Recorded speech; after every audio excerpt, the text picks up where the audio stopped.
Hey everyone, thanks for tuning in. This is my video update on what's going on with my brand new 2020 Kia vehicle that leaks in water like a sieve when it's driven through rain. So what's going on?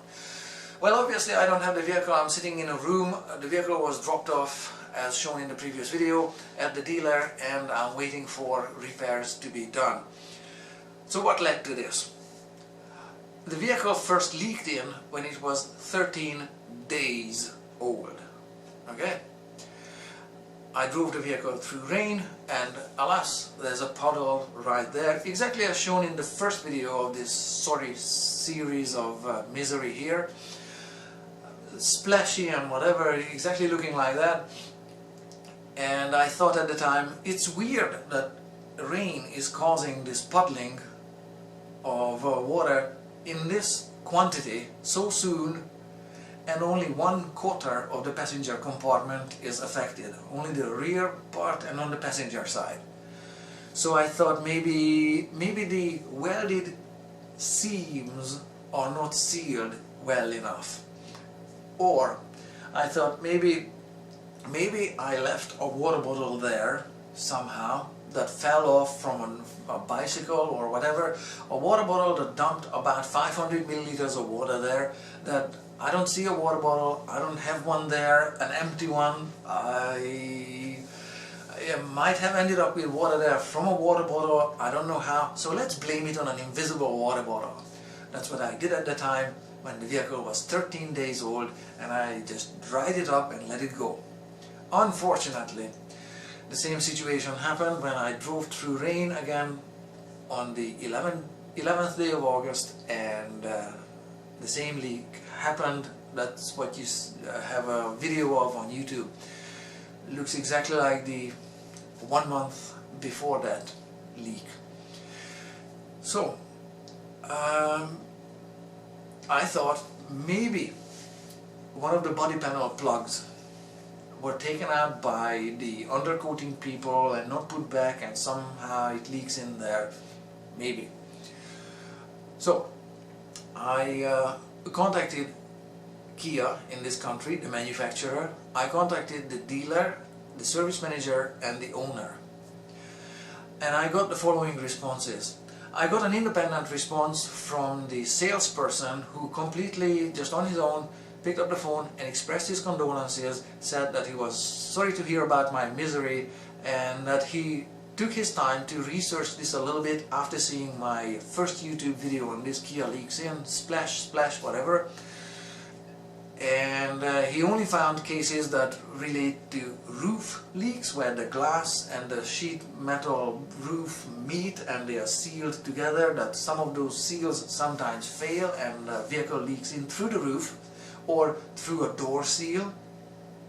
But nothing like this, that it's only wet at the footwell inside the passenger compartment to this quantity, with no stains anywhere else, or no trace of water coming in or any other place. So that was from the salesperson and his research, accessing some kind of aggregate data on the manufacturer's website in Korea. Whatever that's worth, that's what it is, that's his input. I contacted the manufacturer. It's actually quite rare that the manufacturer can be contacted in the first place. So if you have a Jaguar or a Land Rover, my condolences in trying to contact the manufacturer. Kia can actually be contacted. They have an email address, and you can type up your questions or whatever and send it into Kia.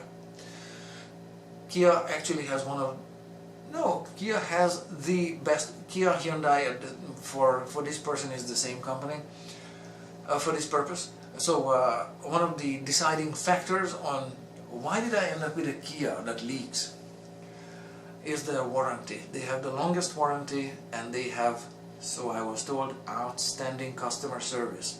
So I said, let's put this to the test. So Kia can actually be contacted in this country. I don't know about your market, wherever you are, but in this country Kia can be contacted. I made an email, sent it in, and they actually this is the outstanding part. They responded. They responded within 2 business days. So their response is not especially notable. All they said was take your vehicle to the dealer because they are in the best position to diagnose and look after the vehicle. But the fact that they responded at all is quite rare in the industry. Goes with the best warranty, longest warranty in the industry, and that they are actually available and responsive. They respond to people. So what happened with the so that's what I got from Kia, the manufacturer. So what happened with the service manager and the general manager? I heard nothing back from the general manager, other than maybe I got a click and a dislike on YouTube. Maybe, I don't know, I'm just imagining things.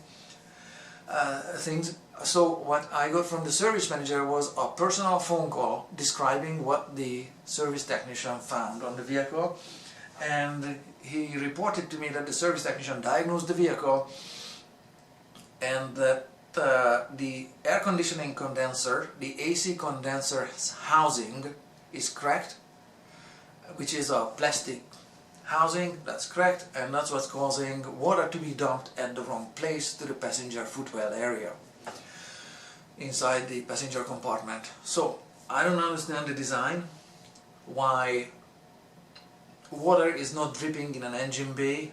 The condensed water that gathers in a canister or container or within an air conditioning housing, why it doesn't drip down vertically, gravity fed, and why if something fails then causes another failure elsewhere,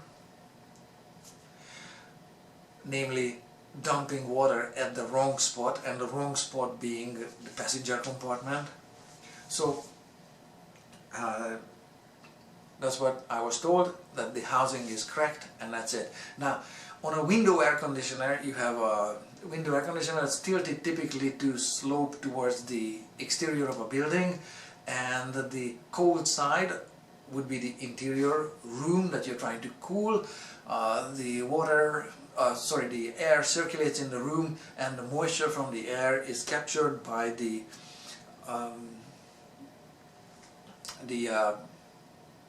heat exchanger and the ribbing on the that you can see inside an air conditioner, and the coils that go inside an air conditioner, and there's a drip tray underneath. The drip tray is sloped with the air conditioner unit to drip to the exterior of the building, and that's how it's done.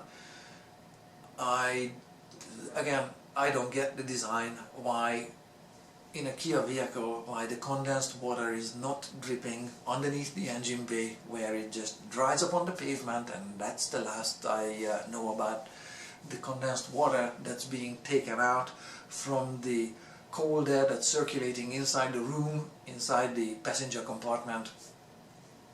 I don't get it. Why it's not uneventfully leaving the system, dripping down to the pavement. So that's what the service manager told me. 24 hours later, the service technician gave me an update that it's with a slight change, that it is not the air conditioner housing that's cracked, it's the heater case that's cracked, and that parts are being ordered, and it takes about a week for the parts to arrive, then the vehicle will be repaired and is ready to be picked up. So the service manager and technician, I don't know about their diagnostics, I don't get the design, but there will be a follow-up video reporting to you whether the diagnosed fault actually fixed the problem. I don't know. I'll tell you. I hope to report to you in the next video that the problem is solved exactly as was diagnosed, and there's nothing else to talk about. That would be an ideal best case scenario. I really don't know, but in the comment section below, please share your thoughts and comments. Has this ever happened to your vehicle? One of the YouTube viewers hit it on the head and diagnosed it remotely, just I don't know how, and submitted in one of the comments of my previous video that it's the AC condenser something housing, that the condenser's housing that's cracked. That was in his submitted comment, and that's pretty close to what the technician finally came up with. Whether it's the heater case, what did the technician say? Heater case? Yeah. Whether it's the heater case or the air conditioning condenser, I don't know, but I'll tell you in the next video what actually failed. And I also asked the dealer to have a side-by-side photo of the cracked and the new parts side-by-side, so I can see the damage. The technician also said that the heater case was temporarily siliconed together so that it drips the water, discharges water at the correct place underneath the engine bay, instead of rerouting it to the passenger compartment in a weird manner and dumping it at the wrong place. And he said the vehicle can be driven because the siliconing fix will hold enough until the new part arrives. He also described that in dry weather, the cracked case, that from the cracked case the condensed water evaporates fast enough before causing puddling inside the passenger compartment. In wet weather or rain, this evaporation does not happen, and all the water that's collected inside the housing is leaking in the wrong direction and wets the floor in the passenger compartment at the rear. So he explained the mechanism of how this happens, and in the next video I'll update you whether it actually fixes the problem, whether it actually resolves this leak once and for all. So I'll keep you posted. Share your thoughts and comments below. Thank you very much for watching.